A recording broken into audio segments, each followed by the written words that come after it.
Alrighty, guys. Hello and welcome back to the show. So we got a cast going down today. This is going to be a long one, so I would recommend you get yourself a nice beverage, crack a beer, iced tea, soda pop, whatever tickles your fancy there. I'm drinking the national beer of Texas over here, Lone Star. Yeah, that's right. Texas is a nation, sort of. It's a weird thing. Oh, actually, I digress wildly. Let's go ahead and introduce our players real quick. This is a 3v3v3v3 kind of free for all. So 4 teams of 3. Team 1, Team 2, Team 3, and then Team 4. There's a 100% chance I mess that up in the future. So we'll start with Team 1. Introduce the further frontmost player. We've got Excited. And hopefully he's excited as I am to get this cast underway for you guys. He's going Cybran, opening first land. To his northwest, we have Flesher, MW. So Flesher, Modern Warfare. I don't know, I've been playing some Modern Warfare lately. Next, we've got Colonel Quabi, who is going Aeon, opening first land, got the Hydro underway. I'm not super worried about getting everybody introduced really quickly because everybody's super far apart. There's probably not going to be a whole lot of action at the very beginning of this game. Next, we've got Waste Man, who is going at Seraphim. He opened first land.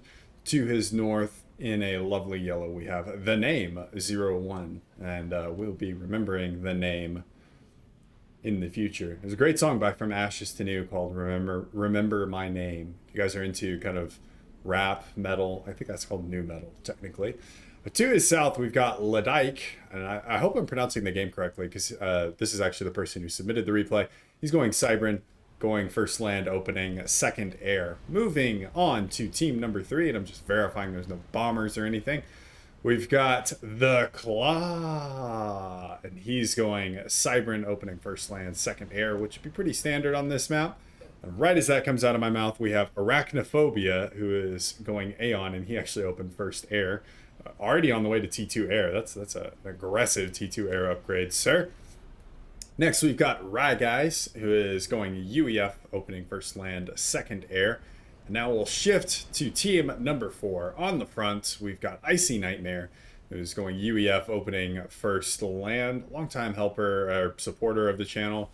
He helps give some good insight down in the comments below, so love to see him in a cast. To his west, we have Thurnis Haley, who is going Cybran, opening first land, second air. I think I'm pronouncing that name correctly. I've played several games with Thurnis on Willow's channel, but never got I don't think I've ever heard the name pronounced. And then last but not least, we have Rowan Morse, who is going Seraphim, opening, I think he opened first land, going second air, getting some power up. All right. So, if you guys have noticed, if you guys have looked at the balance up here, it's 46%, which is pretty normal with like a 3v3v3v3 because it gets really, really difficult to balance. But whoever balanced this, I'm not sure what was going on. This might have been 3 pre-mades, but you'll look at Team 4. Team 4 is pretty stacked with Rowan at 2100, Icy Nightmare at 1800, Thurnis at 1500. Next, we've got Excited. We're going to go with Excited because that's just more exciting to say. At 1600, and then we've also got the Claw at 1400, and everybody else hovering about 1000. So Team 4, from a ratings perspective, is looking pretty solid. So we've already got our first drops out there from Rowan. We are seeing some bombers actually staged as well from Excited. And if you guys are excited to watch this cast, just like I am excited to bring you this cast, if you guys could go ahead and hit that like button and consider subscribing to the channel. I don't ask for it very often, but it does really help the channel out. Helps recommend my content to other viewers and helps grow the Fortune Alliance Forever community, which is what I think we can all agree it would be a good idea. All right, we've got bombers now coming in from Excited. And they are, okay, going to pick up that engineer. I thought the cliff might have sheltered the engineer enough, but they're going to pick up 1 engineer there, potentially get these 2 as well for Thurnis that are working on that very first naval factory. Yeah, that's not going to be good. That's 3 engineers down. Before Thurnis is able to get his interceptors into firing position, and the bombers will end up going down. Yeah, dropped off the face of the map for a little bit. Went on vacation. Well, sort of vacation with my wife. It was probably the most stressful and painful vacation I've ever been on, which sounds really bad, but it was stressful because we were looking at properties in Arkansas, and it was painful because if you guys don't know this, I'm big into mountain biking. That's kind of what I do for exercise, entertainment. It's a good way to get outdoors, get up off of my ass, and stop playing video games. But I'm big into mountain biking, and the area that we went to had quite a few trails, and I took probably the worst crash in a long time while I was up there riding. Lost control as I was going into a pretty tight turn, and I'm not 100% sure what happened, but the bike flew out from under me, and I slammed my head into the ground. And I've had whiplash in my neck all week. It's been great. So yeah, this is probably a great sales pitch for mountain biking. As you guys should definitely look into it if you guys don't mountain bike. It's a lot of fun, even though crashes can happen. All right, we've got Colonel Quabi dropping some engineers now on what would actually be Team Number Two's island. Team Number Two already with an engineer there. Go to work on a land factory real quick. And so we'll see how much attention Wasteman is paying. Although I don't really see a whole lot. I don't see any bombers in the area, so I think that land factory is going to go up, even if Wasteman picks up on it and tries to reclaim. He doesn't, and actually Wasteman is going to get Seraphim Tech here. Goes ahead and converts or captures that engineer belonging to Wasteman. Which is, well, okay, they did have Seraphim Tech on their team, so not hugely different, but you know, it's always nice. As we got some pressure now coming in against Rag Eyes. Got a frigate out from Rowan causing some problems for Rag Eyes' initial naval facilities.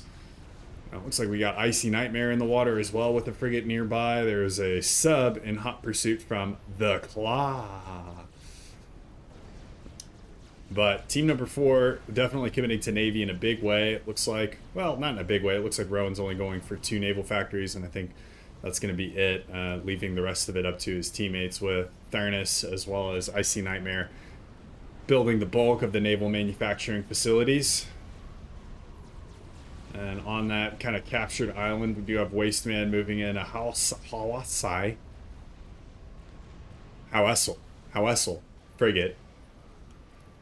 Just say it with confidence, add a little accent, and nobody will question your pronunciation of the word. To kind of harass this island that was taken over there from Colonel Quabi.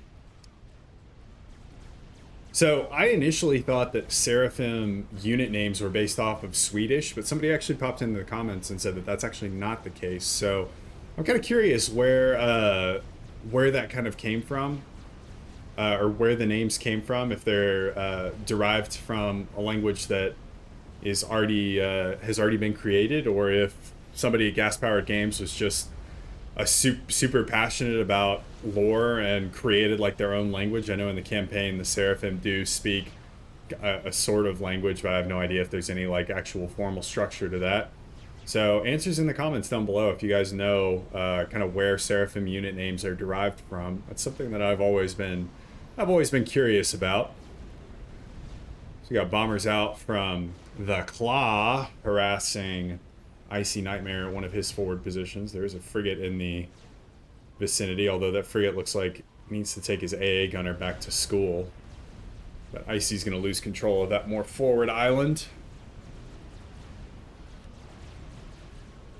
Right now, everybody seems to be just kind of tangling with everybody as I'm looking at this. Got lots of subs out here at the bottom for the Claw. I'm going to say, yes, I'm going to say it that way every single time, or I'm going to try to at least.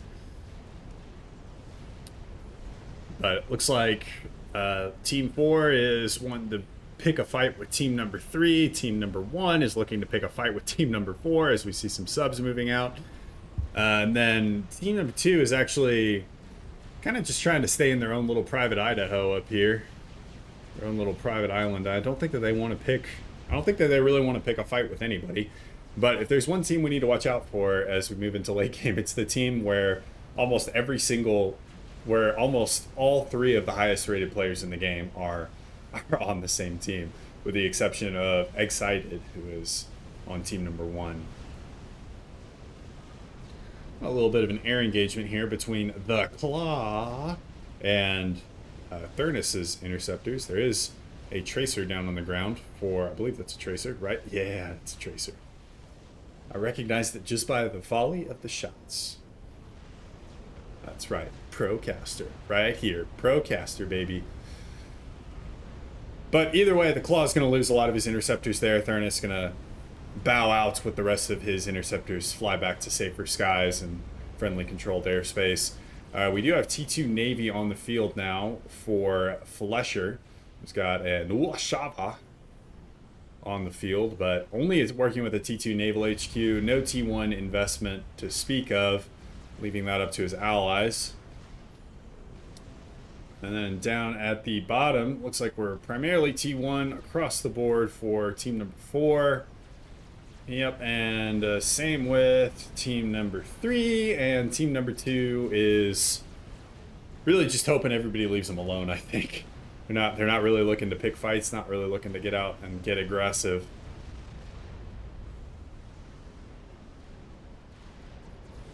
Get some cheerleaders in the comments down below. Be aggressive. Be aggressive. Mostly just looking to hold what they got, though, as Wasteman Navy engages both Quabi's as well as Excited's Navy. Excited, obviously very excited to mop up this little naval force, although it would appear that Ladike, I think it's Ladike, I don't know, I'm gonna feel really bad, has woken up, brought his naval forces in, and that's gonna be the end of this little incursion here, as Excited's forces as well as Quabi going to be sinking to a watery grave. Alright, so 2 destroyers, 2 Ushavas out there from Flesher. Nice little T1 contingent here from Thurnus, as Thurnus has actually made the jump to T2 Naval right here. Got a Salem on the way. It looks like he's going for, got a Salem, a cruiser, 2 Salems, and a mermaid, so going to be abusing that Cybern tech. You guys can see the unit queues down in the lower left-hand side of the screen. Nice little feature that they added a couple months ago. Allows for casters to be able to see the unit queues, which is really nice. It's nice to see. I need to start using it a little bit more. As Thurnus moves his navy forward, runs into the 2 destroyers there for Flesher. And only gonna lose 2 frigates. I was gonna say only gonna lose 1 frigate. It's not a bad trade. Well, I mean, it is a bad trade. You're losing 1 unit or 2 units for nothing, but considering I probably would have walked them in there and then forgotten about them, and then both of them would have died, I would call it a good trade. All right. And we have got T3 Air, ladies and gentlemen. Coming out from Rowan, we've got a Syntha on the field, and it does not look like we've got any T3 Air to respond to. Syntha's going to fly through a whole cloud of interceptors, though, and take a good amount of damage, but gets out on the other side okay. Begins going after the mexes. Ouch. It was probably 10 engineers and a T2 mex, and we're not done yet. Not sure what just died there, but that was power. I'm not sure what was under construction. Power just died there. Gonna bag another T2 mex here from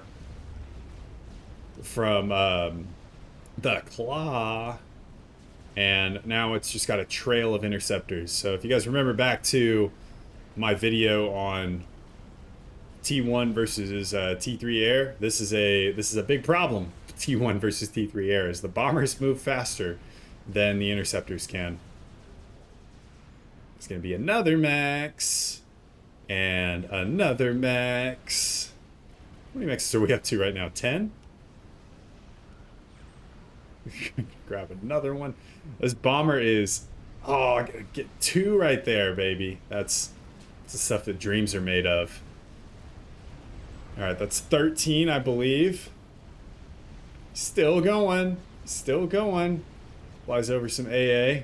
Now he's got a lot of veterancy, though, so...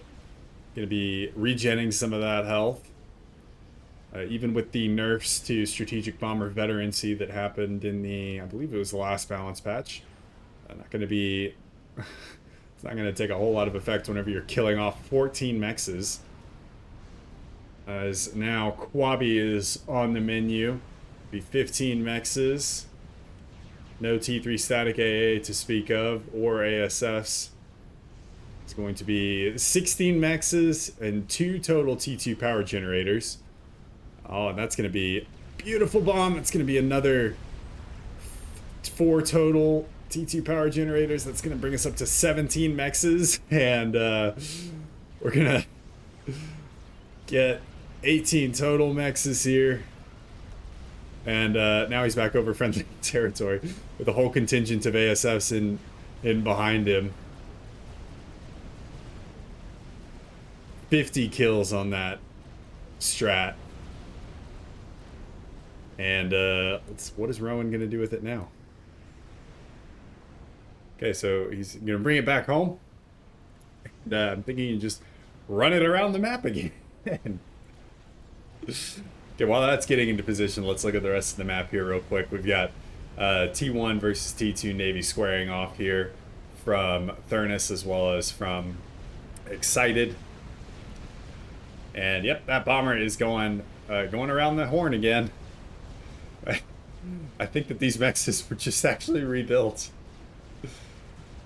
They're gonna go down again. Oh no, okay.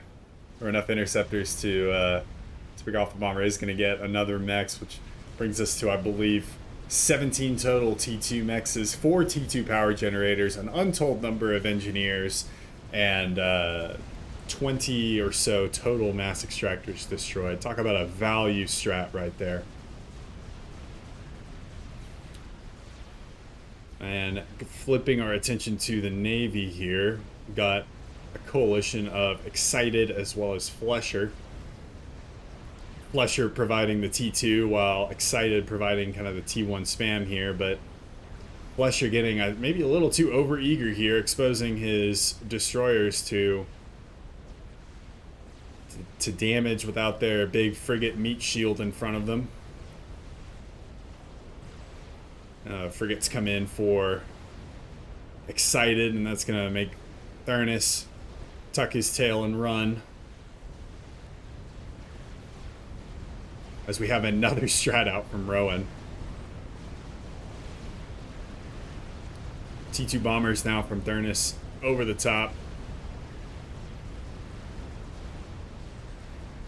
And that is going to be the end here for Flesher and Excited's push as the bombers come in to mop those up. And Strat seems to be idling right now. No real orders. Just kind of flying around over some T1 AA. A naval-based AA. But it looks like he has received new flight orders. New targets to go after. Nope, I take that back.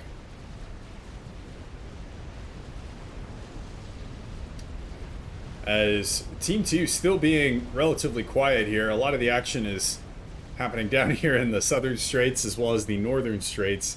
Teams 1 and 3 definitely identifying Rowan and Icy and Thurnis as the team to beat. And really leaving T2, or Team 2, up to their own devices up here. We'll see how that ends up working out for them. Team 2, I believe, is the lowest. Well, they're all about 1,000. Pretty much everybody's about 1,000. But they're the only ones without somebody who is 1,500 or better. So that might be why teams 1 and 3 are looking at Rowan, Thurnis, and Icy as the team to beat, and really leaving Team 2, Ladyke, the Name, and Wasteman kind of up to their own devices up here. Seem to be taking a strategy of more just contain and then leave them alone, and we'll deal with the bottom team and then move to take out Team 2, and then they'll probably fight it out. Maybe is how they're planning it out. We can only hypothesize and speculate. As we look at total eco, unsurprisingly, team number 4 at 205, pretty high up there. But what might be pretty surprising is team 2 actually leading the pack here 223 mass, 224,000 mass total. Team 3, second hind teat here at 150,000, and Team 1 just about to break 200,000. So everybody's in pretty equivalent positions, with Team 2 actually up ahead. We've got another synth up. Wow, just look at those engineers go pop. Now we've got a hover bomb, maybe? Nope, Rowan decides he's not going to do that. I don't know whether that was out of mercy or if he doesn't know how to hover bomb. I don't know how to hover bomb, so. But Bomber can't seem to make up its mind on what it's doing right now. But Rowan asserting dominance here, just parking his Air Force over Team 3's bases. Obviously not concerned about the railguns that are on the ground. That cruiser, though, could do some damage, as it does pop an ASF there. And Strat seems to be without orders, so just kind of meandering around. Kind of meandering.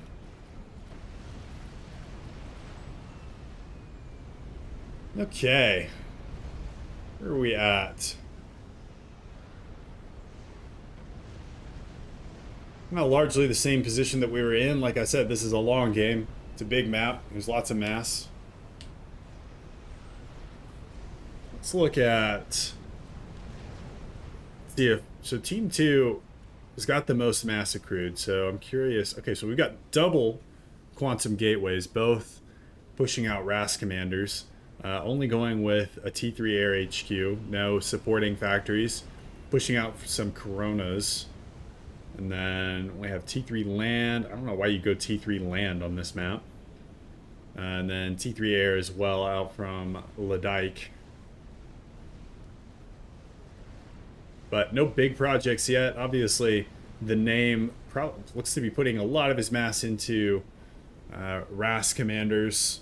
Definitely thinking very long term. And you can't necessarily blame him. They're not really getting messed with. And Navy is looking like it's in a good spot for both teams, or for on both sides for team number 2. I'm looking to see if there's a T3 naval upgrade coming in for either Thurnis or Icy, and I'm not seeing anything. Everybody's working at T2.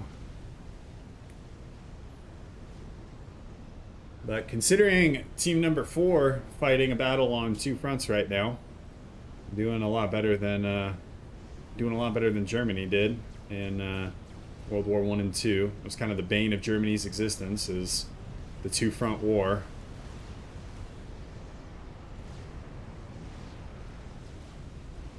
I love, there's a line from a movie called Limitless. If you guys haven't seen it, it's a great movie. It's got Bradley Cooper in it, and I believe some other relatively famous people, but he's going off about history, and he's like, what would you do if you were in Hitler's position? You know? Yeah, we've got winter coming. We've just taken Poland. You know, we've got a lot of money in the bank. Let's just sit on our interest here. Maybe we don't invade Russia in the winter, and then everything will go great. Instead, though, they invaded Russia in the winter, and it went spectacularly awful for them.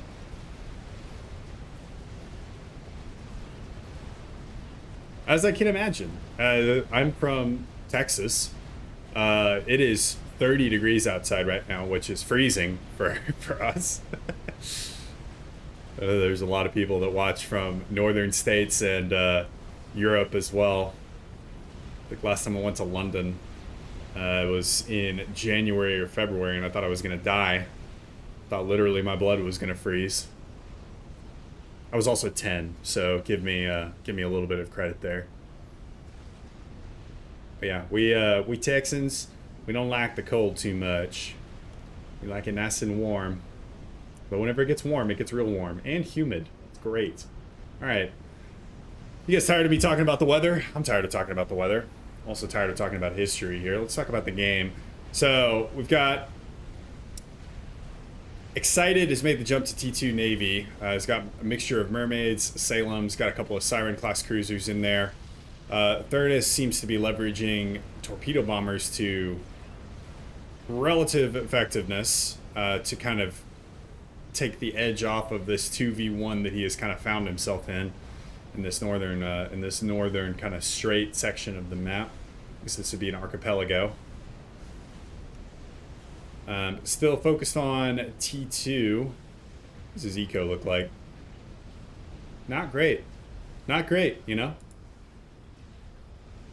Not great. I'm not gonna lie to you, John. It's not looking great right now. Ooh, but a little bit of potential misstep here from Fletcher. Some of his admirals got a little overeager, thought that they could take on the Cybran forces without support. Now we got excited coming in, and that's going to force TheDuelist to rethink his kind of position here as he repositions. We have more torpedo bombers on the way. Definitely could use them. Though Fletcher being pretty conservative there with his cruisers. Sam with excited, keeping them well in the background. And actually, on second thought here, it looks like TheDuelist is taking a pretty good fight here. It does have cruisers as well as destroyers in potentially 2 exposed positions as his frigates make the retreat first. Not super ideal there, but did do a good amount of damage to the Seraphim Cybran Coalition knocking at his door.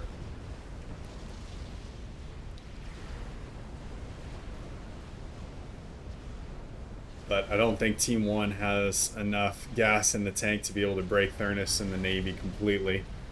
So cruiser goes down. Only leaves 1 real cruiser in anti-aircraft range. This might be a good time for some more torpedo bombers. Meanwhile, on the south, the Claw is getting routed currently with a large flotilla of destroyers. Wow, Icy's got a lot of destroyers down here. Oh no, these are Coopers. I get those icons mixed up. But destroyers running points right now as the Claw brings in a lot of his, or all of his navy really, making a push here.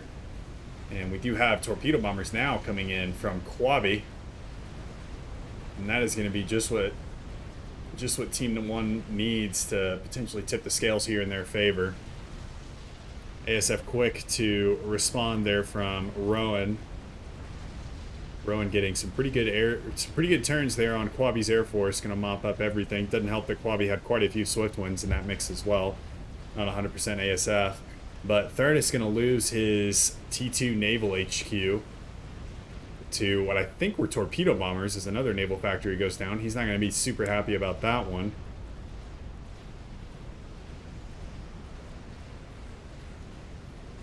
And that is really where a lot of our action is happening right now. Rowan bringing in some torpedo bombers to assist as well. Do have 3 cruisers in the mix there for excited. Looks like Rowan splits up his torpedo bombers, goes after the cruisers individually. That's going to be 1 going down. The second one soon to follow. Third one's going to go down as well, so that leaves Excited's Navy pretty defenseless here, as Air Forces were mopped up earlier and cruiser naval-based AA next to non-existent out of these Salems. That's one thing, if you guys are newer to the game, you hover over a unit and it says it has anti-air, that doesn't mean it has good anti-air. It just means that anti-air does exist. The guns on this boat are capable of firing in an upward direction. In Supreme Commander, we call those decorative anti-aircraft turrets, similar to the back seats of a sports car. They're decorative back seats so that whenever you're looking at Subaru's website, it says, yes, this can seat 4. Although what it really means is 2 adults and maybe 2 very small children. Not 4 adults. As Excited, really just going in for the kill here. Trying to wipe TheDuelist out of the Navy. TheDuelist does get T2 Navy back on the menu. See how long that lasts as more boats streaming in. Now we've got a naval fight breaking out over here between Icy as well as the Claw, and I believe that's arachnophobia. Actually, I was going to say it was rag guys. Two colors very close.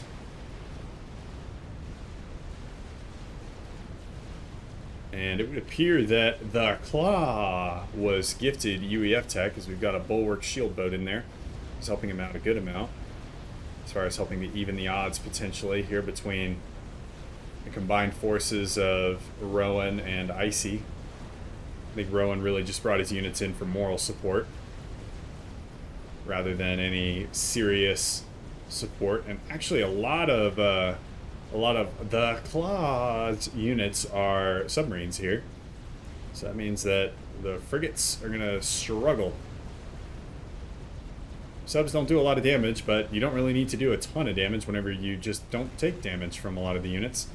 The Valiant class destroyer is of course able to fire back, and this is probably a little too far forward for these subs. There are a couple of Coopers, I think, if I remember correctly, in this mix back here, and Coopers will absolutely take those subs apart. Chew them up, spit them out. As the Claw kind of already hanging on by a thread here. Flight of torpedo bombers over the top from Rowan, not going to help the issue at all. That shield boat, though, working wonders. Torpedo bomber's not going to get anything done on that first pass, and by the second pass, a lot of them are weeded out, so the Claw narrowly avoiding destruction there, as another stream of torpedo bombers actually coming in from Rowan's base, and Rowan just appears to have selected repeat queue on all of his air factories to produce torpedo bombers.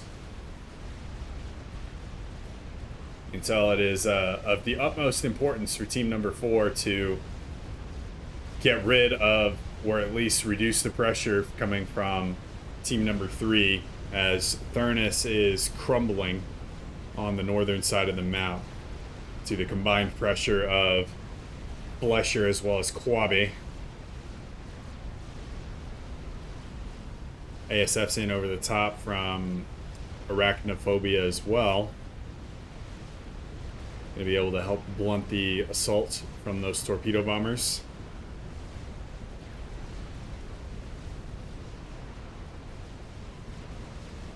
And let's take a look at team number 2. Team number 2 once again being super quiet back here.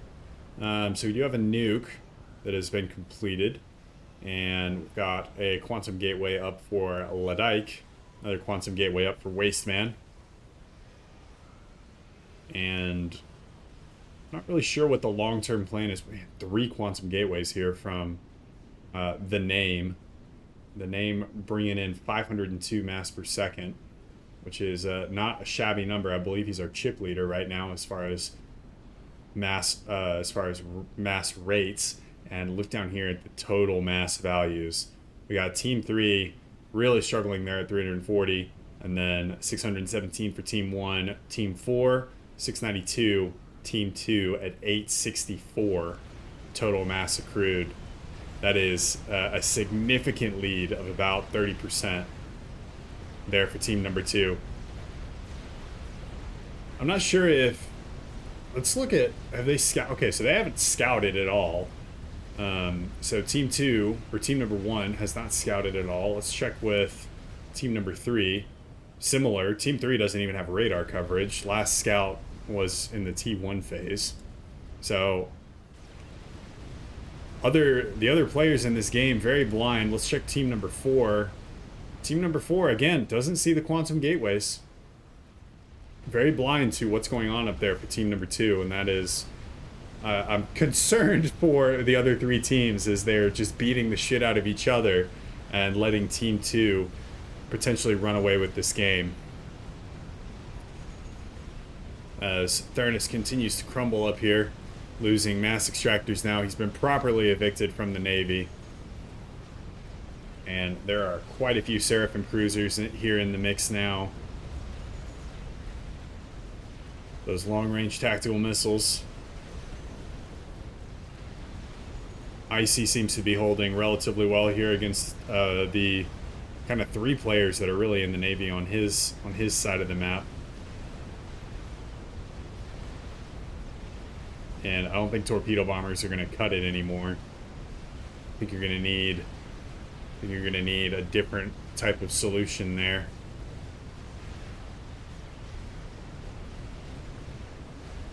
Although I say that, they were able to pick off one cruiser, and this is our first T3 Navy, so that is actually, is that Durness? Oh, that is Thurness's battle cruiser. So he must have been gifted that from Icy. Let me see if, yep, Icy is at T3, working on a summit right now. You got the classic UEFQ, 1 summit, 2 battle cruisers.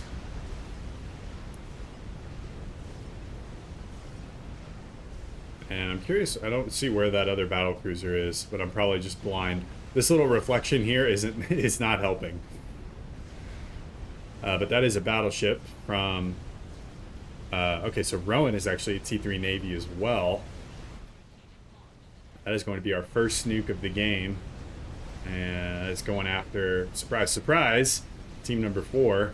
And actually we had a support commander, it looks like, teleport in from Ledyke. I think that's Ledyke's.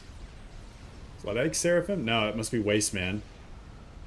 And just gets out in the nick of time. Oh, and I'll bet that was a teleport on the SMD. I don't see an SMD here for team number 4. That's not good. That's not good at all.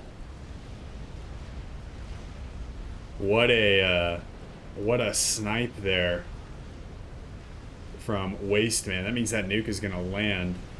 And I think it's landing... I think it's... Where's it going? It's either going for Icy or Rowan.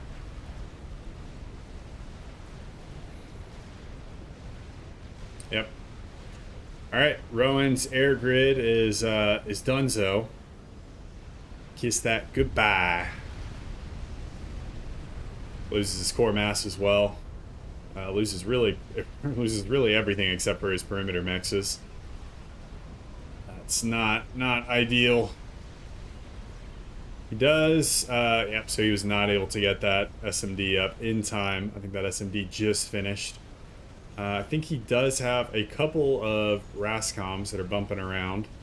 Does have advanced RAS on his commander as well, so hopefully he's not too much in the toilet for eco. Yeah, he's not doing too bad. Having a mobile economy that generates 1,000 energy is definitely a good thing.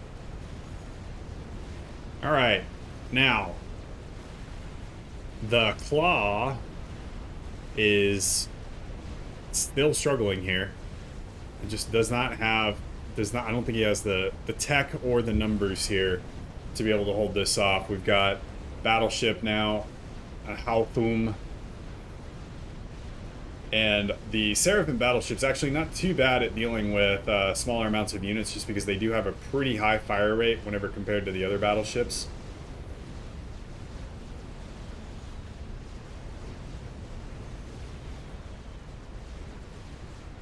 Whereas units like the Summit, it's a little overkill whenever you're fighting frigates with it, and I think that it takes like almost 30 seconds to reload those cannons.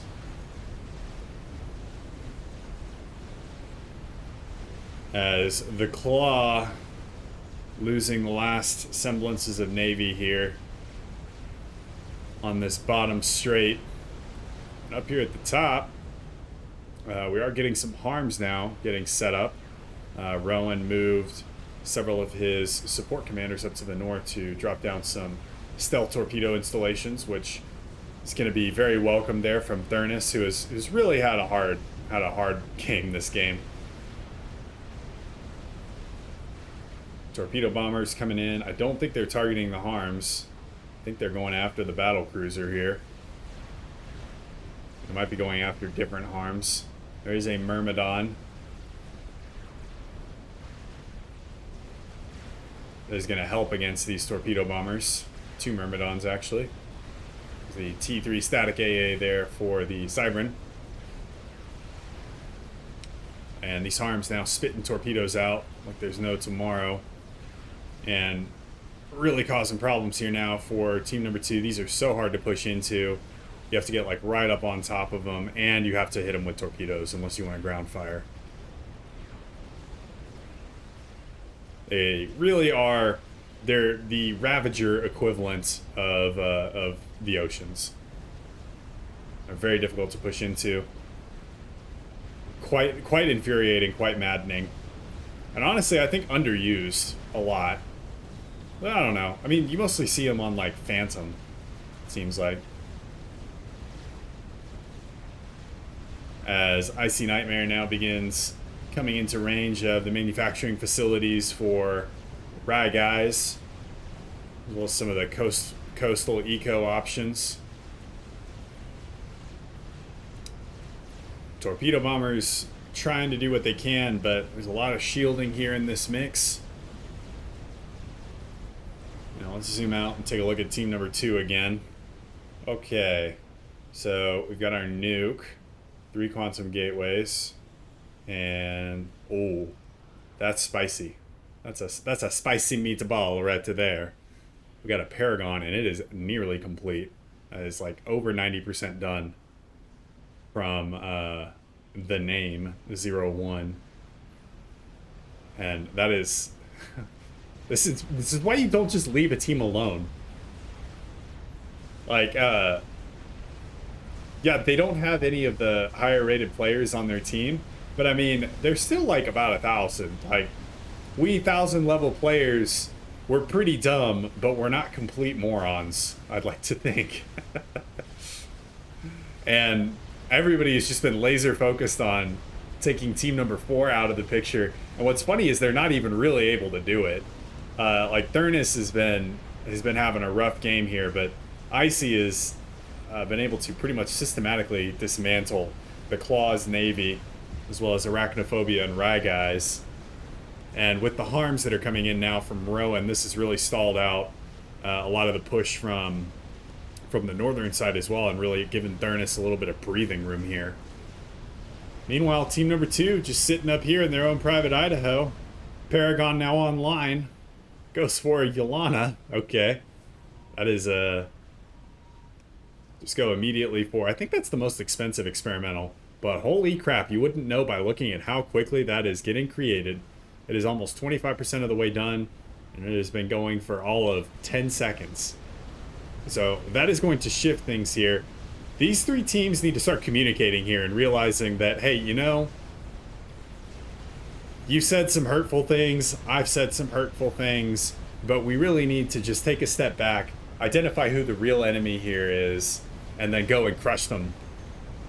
But they're not doing that. They're just laser focused on fighting amongst themselves, and are not are not willing to put their differences aside. Put their differences aside. Yep, that's classic. All right, so we do have, okay, so that was a monkey that just completed. We also have a GC. I don't know why we have so many land experimentals. Maybe we're concerned with teleport, tele-snipes or something. That Yolana, about 50% of the way done, although it's not really getting very heavily prioritized.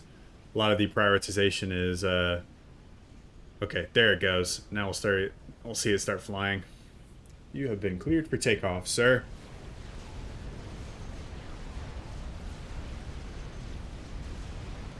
And okay, well, you know, I was ready to write team 3 off here, but they've actually been able to semi hold on and semi push back Icy. I'm curious what reclaim looks like. How much is down here? 65,000 reclaim just on the screen right here, and then up here where this battle's been going on, how much reclaim are we looking at? 48,000. As Fletcher bringing in whalers now. Not sure what he's doing with those. Just coming in to say hi. Get buzzed by the Myrmidons. That's when you've got So you've got you're sitting in the back seat, an F-14, and your pilot says, "All right, I think it's time to buzz the tower," and you're the co-pilot in these whalers, and you're like, "No, no, no, no, no, that sounds like a really bad idea, man. Come on, we got in trouble for this last time, and now they're gonna get all shot down." Well, not all of them. 3 of them made it out. There was like 9 or 10 there. I don't know about you guys, but I wouldn't really sign up for a military mission where it's like, yep, there's a 30% survival rate. I'd be like, okay. That sounds like not great odds.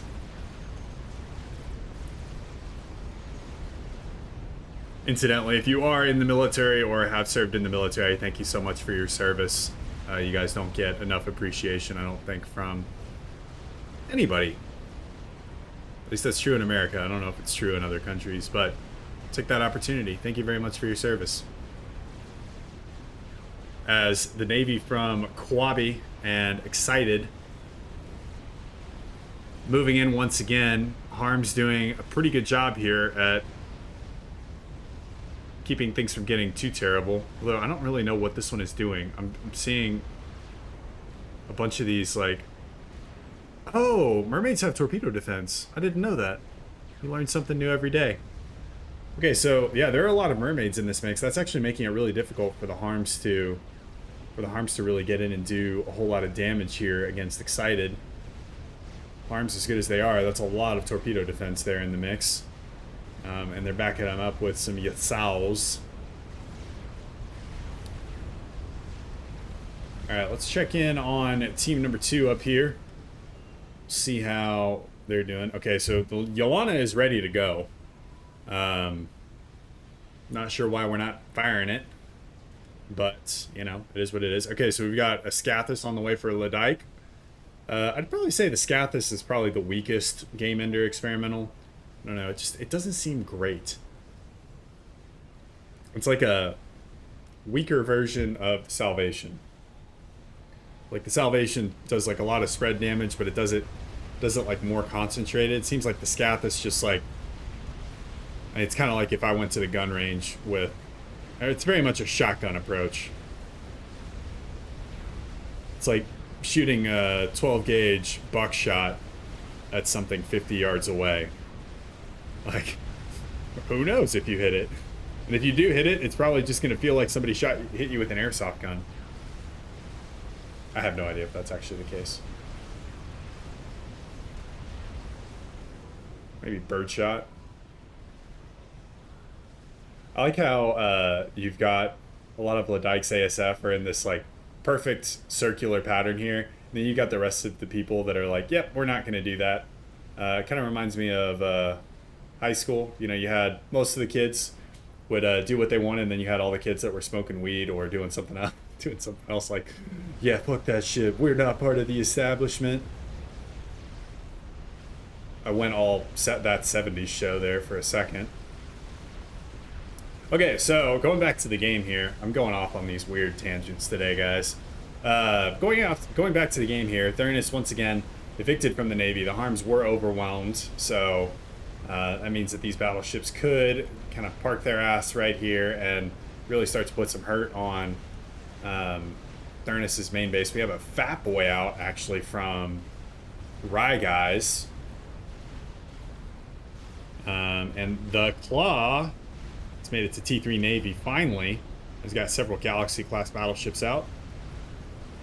Good battleship, good bang for your buck kind of battleship, but probably the worst as far as overall exchange. But if you get enough of them, they are the cheapest one. I think like 44,000 mass or something like that. We saw a couple more experimentals pop up. Okay, so Scathis has been completed. Now we're going to work on a Salvation from Ladike. The Yolana is okay. Just now firing. I was about to say the Yolana is still enjoying its PTO, its paid time off here, but looks like the name has decided to put it to work. Other than that, I feel like the name should be utilizing this Paragon a little bit more. I feel like, and that's another nuke. Okay, so we got first Yolana shot actually headed out after it would appear Excited. over on the left-hand side of the map. The Scathis is targeting team number 4. Team number 4. Poor team number 4. They just cannot catch a break.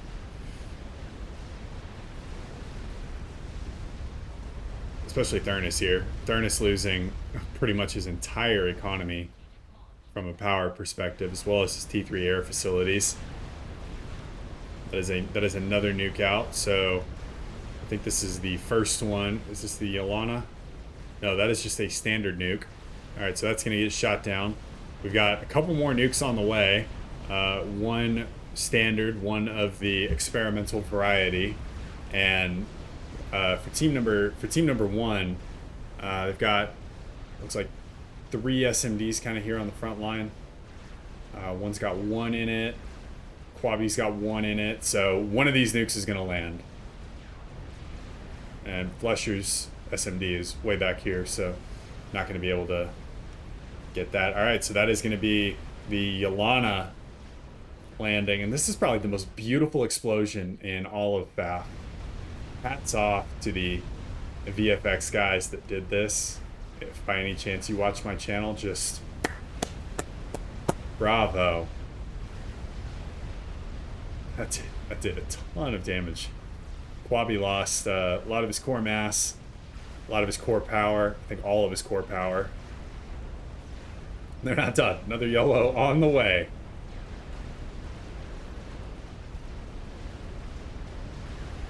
And okay, so here we go. I think that there's starting to get some communication where everybody's like, okay, wait, hold up. Like, we've got multiple Scathis and a Yolana firing right now. Maybe we shift our priority here a little bit. And so now we're seeing Wasteman begin to use his navy to defend. We've got the name with a ton of Exodus class destroyers here. Icy has got, as another Yolana goes off and absolutely disintegrates Fletcher, and that's a Salvation that is up now. Not sure who built that Salvation. We'll check in a second, but right now I think that the other 3 teams have just really lost the initiative. Flesher completes an experimental unit. Oh, Flesher has got a Scathis of his own. Alright, so that's going to be... top priority there is going to be pretty much everything on this island. We've got a Scathis, we've got a Salvation, another Salvation on the way. We got another Salvation, so 3 Salvations. We got a Paragon, a Yolana, so that is 1, 2, 3, 4, 5 game enders. Great, right? 1, 2, 3, 4. Yeah, 5, 6 game enders, either complete or in construction, under construction, and that's I think the first volley out from the Scathis there from Fletcher. He's going to need that to do some of the Lord's work up there in the north. Actually using a Yolana to nuke Icy's navy.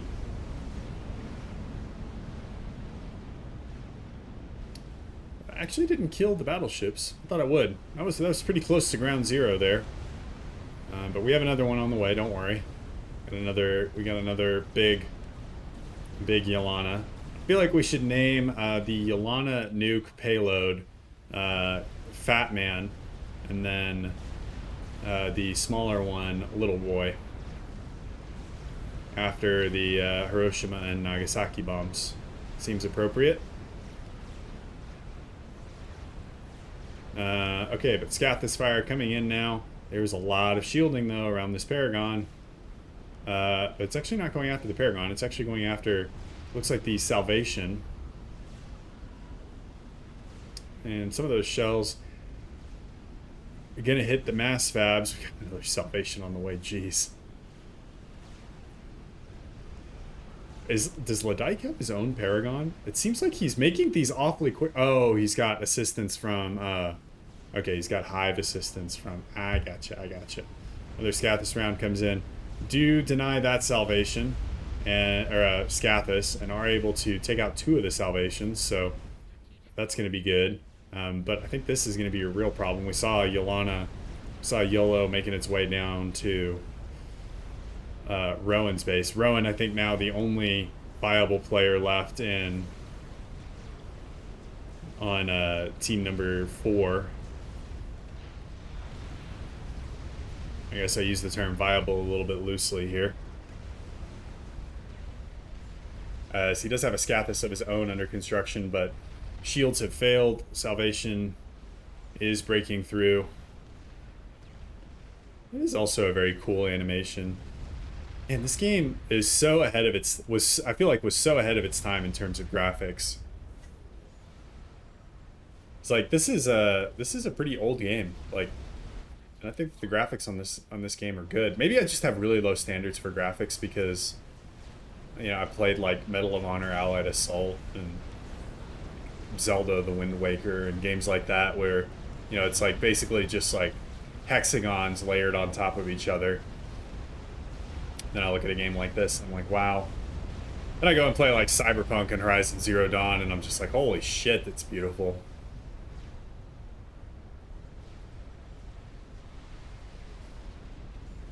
But yeah, that's Scathis. I don't think that Scathis is ever gonna fire.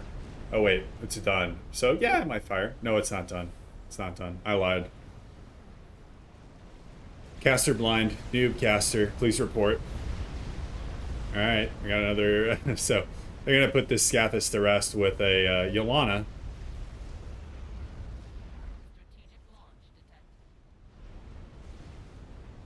I would say a waste of a nuke, but he's already got another one loaded, so, you know. What are you going to do? The Claw actually trying to break in on Ladike's Navy. But really, the other 3 teams have just beaten themselves to a pulp, and nobody really has the amount of navy needed to break this in any sort of timely fashion.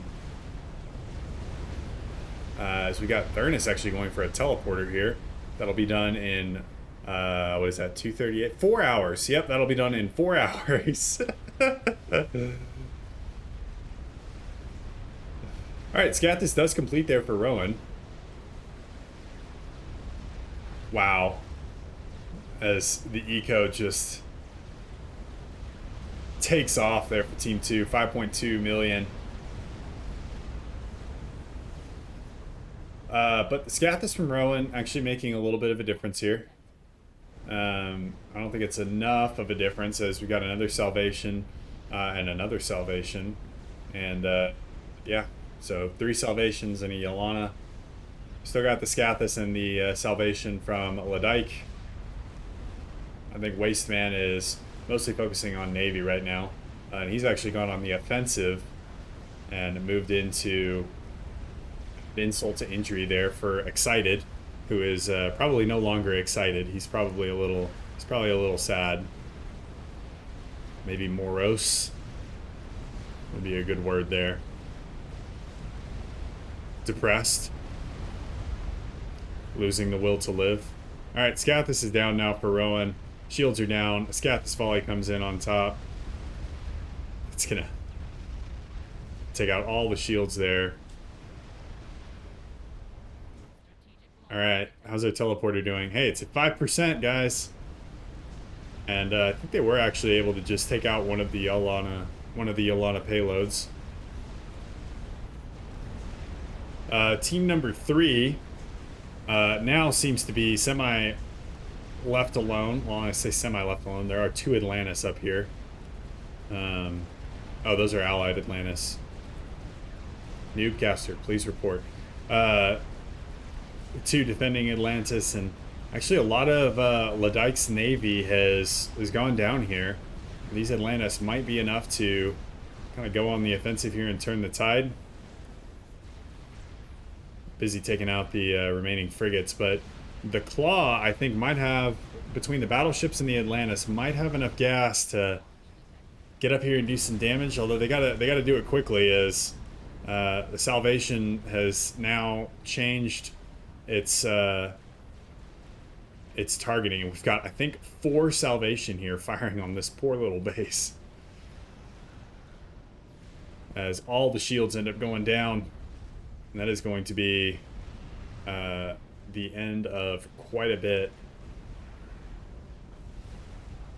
of Arachnophobia's primary base. You have a Tempest here in the bay. But I feel like there's a little bit of FAF brain that is going on for these other three teams, because they're just kind of, everybody's just kind of vapor locked, like they don't really know what to do. I don't blame them. I wouldn't know what to do either. But that yellow is going to land. That's going to take out a lot of the Claws main base. The more I say the Claws, like in a possessive sense, it starts sounding more and more like Santa Claus. So maybe we call the Claw Santa. I don't know.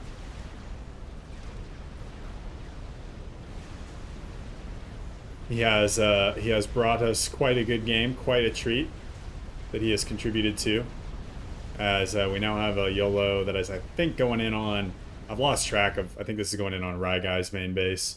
And we got another one that's going after the naval production.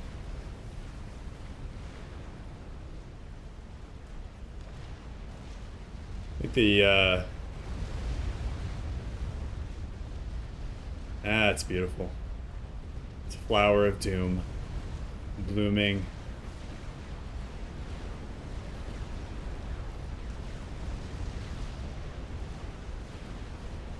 "53 minutes into the game. All right, like I said, guys, it's going to be a long one. How's Thernus doing with this teleporter upgrade? Whoa, it's completed. He's teleporting. Where's he going? Oh, he's going up here. Okay, yeah, that did. I don't think that worked out for him very well. It's going after the Paragon. Wow, I caught that right in the nick of time. I never miss anything. Never miss anything. At 53 minutes, Thernus is our first ejection from the game. If that tells you anything about how crazy this game has been. So that leaves Rowan and Icy. Icy also going for a teleporter. He is UEF though, so does not have the laser available to him. I don't really think that a UEF telecom is going to do a whole lot. And what's insane is Rowan has lost almost all of his main buildings, but is still in relatively good shape from an eco standpoint. Actually unable to spend all of his mass right now. Not sure where he's getting it from, but he's getting it from somewhere. And that's because he's got an entirely mobile economy now. His main problem is production, though. He can't really... There's not really a safe place to build anymore. As team number 3, their island has been laid to waste. Team number 1, excited, still has a semblance of a base, although there are battleships in the Bay Area, making sure that housing prices will never go down for the Bay Area. Americans will get that joke. And I think that was actually another... Okay, so I think Team 3 just all decided that it was time to give it up. Can't really blame them. Alright, so that means that...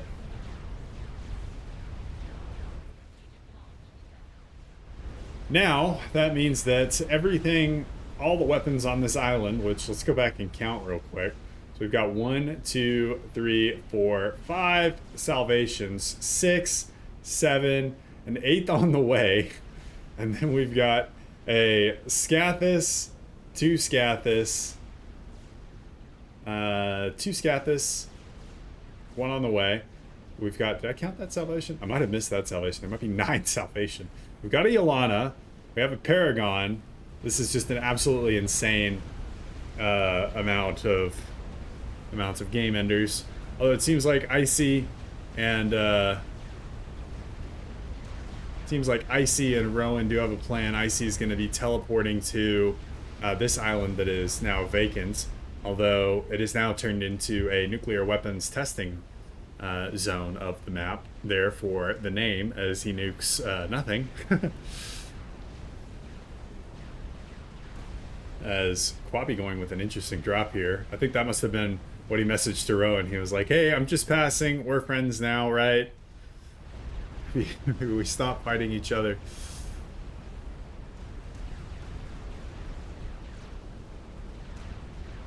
As the name now running into the naval forces, the remaining naval forces here from Rowan.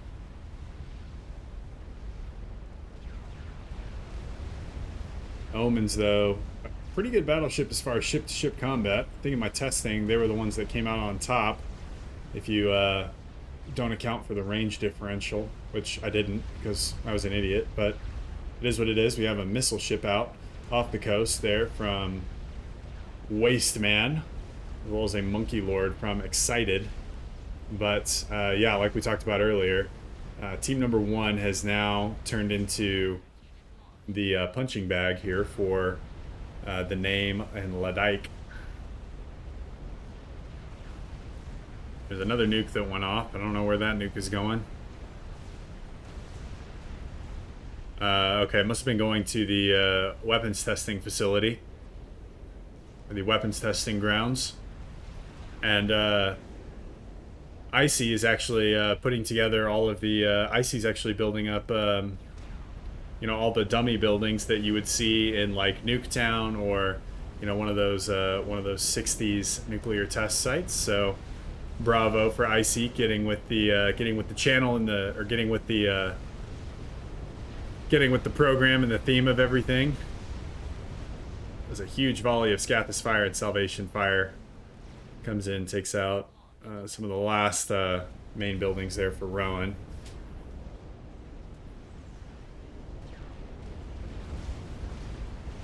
And yeah, just nothing really to...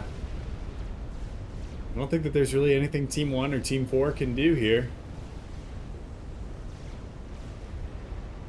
Other than just sit and wait for their inevitable doom. We do have a Megabot coming in from Rowan, and if it can make it in, that could do some pretty good damage. Although it has been scouted, I don't know if we've got. Once it makes it underwater, well, I mean there are a ton of sub hunters here, so surely it doesn't make it right. Surely. Sub hunters seem much more interested in the Rascoms, though. Scathus now being used to, as well as the Salvations now being used to take out battleships. There for Rowan.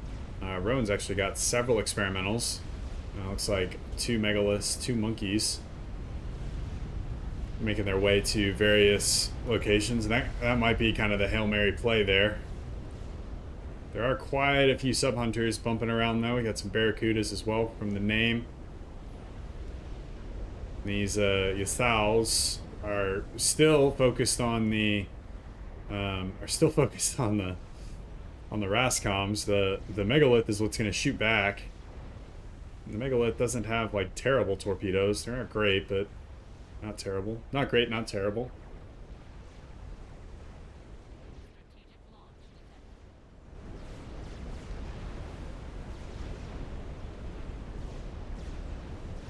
We got another nuke. Is this one also going for the testing facilities? No, this one's actually going after Rowan's naval facilities. So looks like the name is now satisfied with the number of tests. Wow, we got some pixelation there. With the number of tests that have occurred down here, that's I think that might be an engine bug just because of how many nukes have been detonated. Game engine's having trouble rendering all of the explosions. Handles the Scathos craters a little bit better. So I think this is the most Yolana shots I've ever seen in a game. Scathos and Salvations now targeting team number 1. And we've got kind of our slow descent into the end of the game here. Let's do another quick game ender count. How did that die? There is a Scathos somewhere. Rowan has a Scathos. Rowan has a Scathos right here on this little island. Unfortunately, with the 8 Salvations all trained on it, those shields don't really hold up for very long, and the Scathos is soon Soon eviscerated. I mean, really, I think if you're going for kind of experimental artillery to fire back, like at this point, you've just got to hope that they don't notice, because this amount of salvations, there's no amount of shields that are going to keep out that amount of salvations. I think that's the final Scathis volley that's going to make its way in. Ricochet off the shields. No damage is going to be done. We got another Scathis here, so 2 Scathis. How many salvations? 1, 2, 3, 4, 5, 6, 7, 8. I think we had 1 die though. So there was 9 at one point.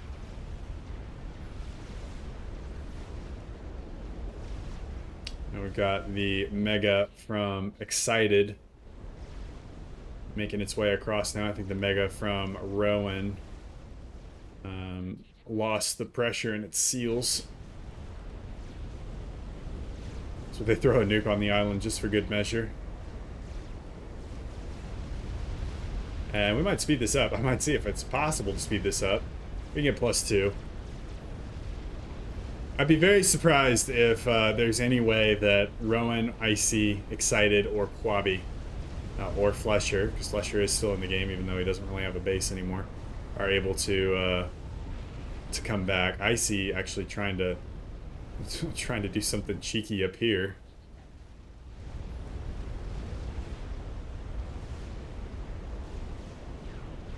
As Rowan loses more naval production facilities. Salvation is now targeting Nexus because there's nothing really else to target that's of any importance. Oh, hello. There is a monkey that has made it all the way up here. Can they see it? They do not see it at all.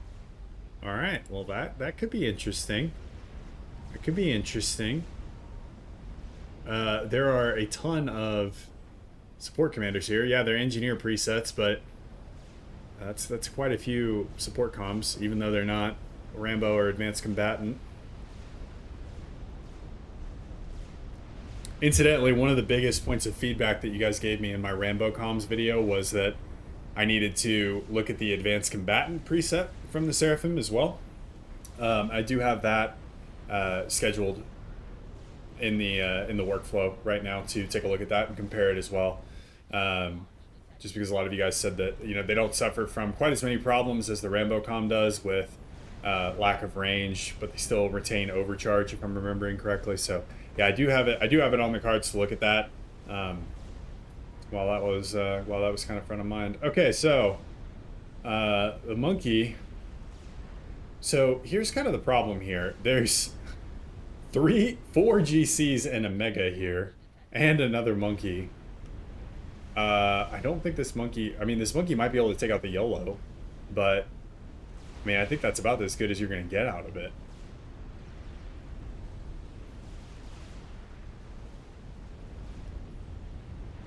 We shall see, we shall see. Monkey making its way in. The anticipation is killing me. Rowan. Okay, I thought he was going to turn around. I was like, don't you give me blue balls here. Alright. Monkey inbound. Shield's going down. Alright, the YOLO is going to go down. I think that's going to be it, though. What the? I didn't realize the YOLO exploded so violently. Alright, good job. You killed the YOLO. But you still got 9 salvations and 2 Scathis to deal with, so, I mean, small victories. Take them. I think the name is confused. He's like, what happened? Rowan, I think, even deleted the monkey. As Wasteman's Navy now making his way in to try and starve out any semblance of life from Excited, and they've got to be close to giving up, right? Although we've got 3 Soul Rippers now from Rowan. So Rowan and Icy have kind of migrated their base of operations to the now abandoned nuclear weapons testing island, recently vacated by team number 3. Okay, so remember, these bugs, they do have personal stealth. So that's going to be something that, it's going to be something they're going to have to deal with. Although, subs are moving. I don't know if they've picked up on it. Do they smell trouble? They don't smell trouble. Although, they definitely extended out their air defense. So Ladike got several T3 anti-air emplacements. And yeah, I think that they were starting to smell trouble here. We got ASFs redirected. I don't know if that was the last trick that Rowan had up his sleeve here.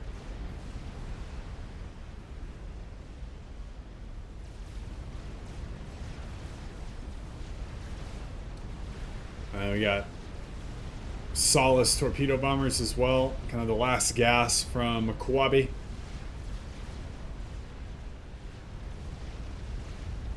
As now we're starting to get some weird graphical glitches.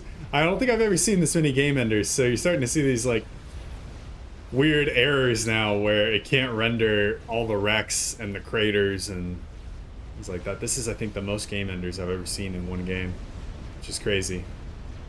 Alright, Rowan has now decided to bow out. Why did you guys let them build a para? Icy's gonna bow out.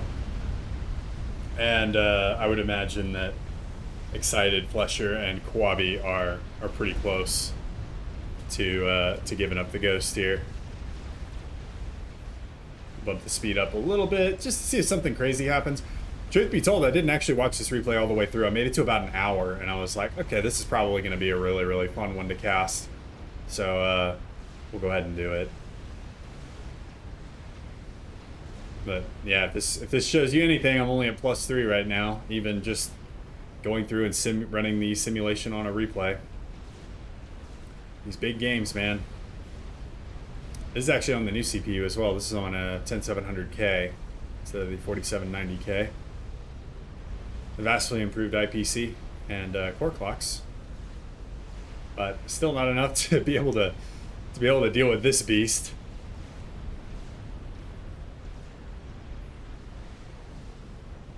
All right, come on, guys. Why would you not control K?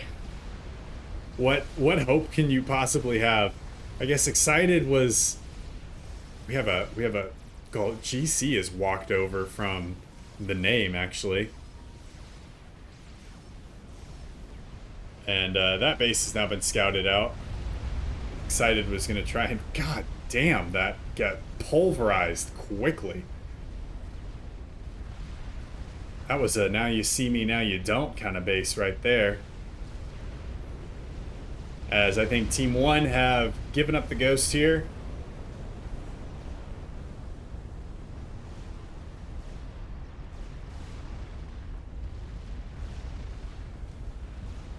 Alright, so these guys are thinking about how they want to close the game out.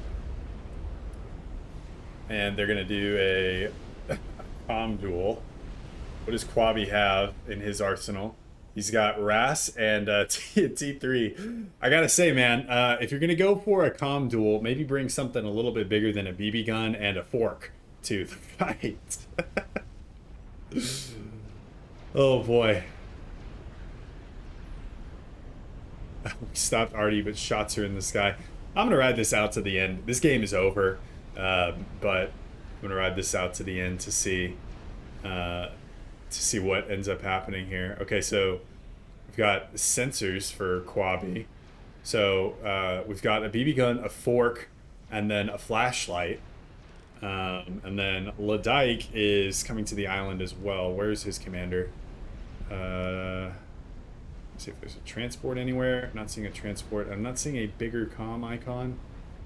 Is it? No, that's not it. What is Ladike? Ladike was Cybran, that's right. Everybody's got so much different tech. I am not seeing Ladike's comm. Hello? Alright, Flesher's been defeated by Control K. Ah, there it is.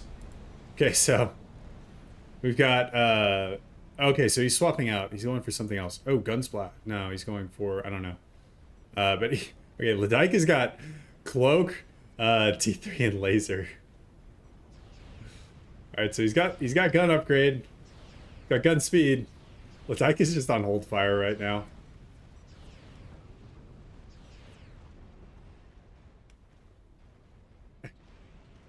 What is happening? Oh, he's building a heart. Aw, what good sportsmanship. Quabi's like, kill me already. He's gonna go for a Scathus. All right, let's see what ends up happening here. But okay, so Quabi did upgrade his weapons. So he's got a shotgun, and then Ladyke has got, you know, a laser beam and invisibility. So yeah, I mean, all right, shotgun or machine gun, and then you know, a knife versus, you know, laser beams as well as invisibility. I'll let you guys do the math. What the hell is Ladyke building now?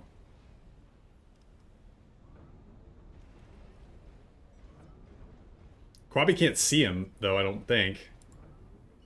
Oh, no, he can. Okay. How does he see him? He got rid of sensors. Does he have a Omni somewhere? I don't know how he sees him, actually. Or wait. Do you just... Oh, I think the comm... That's right, the comm automatically gets, like, some level of Omni. Oh my god, we have a Paragon here now? Where the fuck did this come from? Alright, if this doesn't end in like a minute... this doesn't end in like a minute, then I'm gonna go ahead and call the replay. I think it's pretty obvious who has won the game, okay? I mean, we've got decorative Paragons now.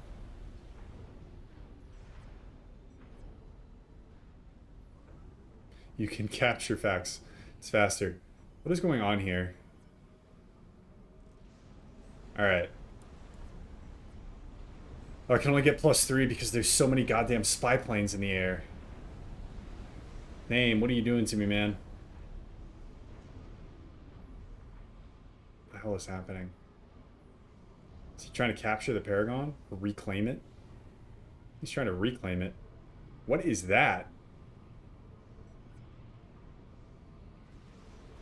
Oh my lord!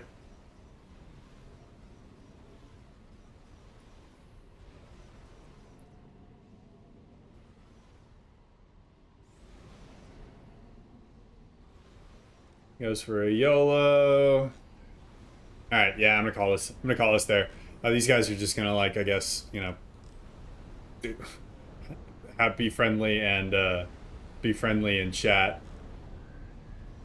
Be friendly and chat up here for a while, and yeah, we've got Yolana that is... Get the nuke out. Where the fuck is the nuke going?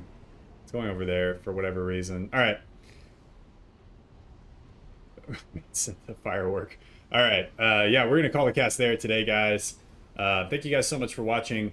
Drop the video a like and subscribe if you guys have made it this far, although I realize a lot of you guys have probably just decided that, hey, this is probably the dumbest thing ever, which you're right, it is 100% the dumbest thing ever at this point. I don't know why I'm still watching this game. I'm hoping that, you know, the game actually ends because I kind of need closure. So, yeah, I guess I'll end the replay there at an hour and 20 minutes in. Hope you guys enjoyed it, and we'll see you guys in the next one. Peace.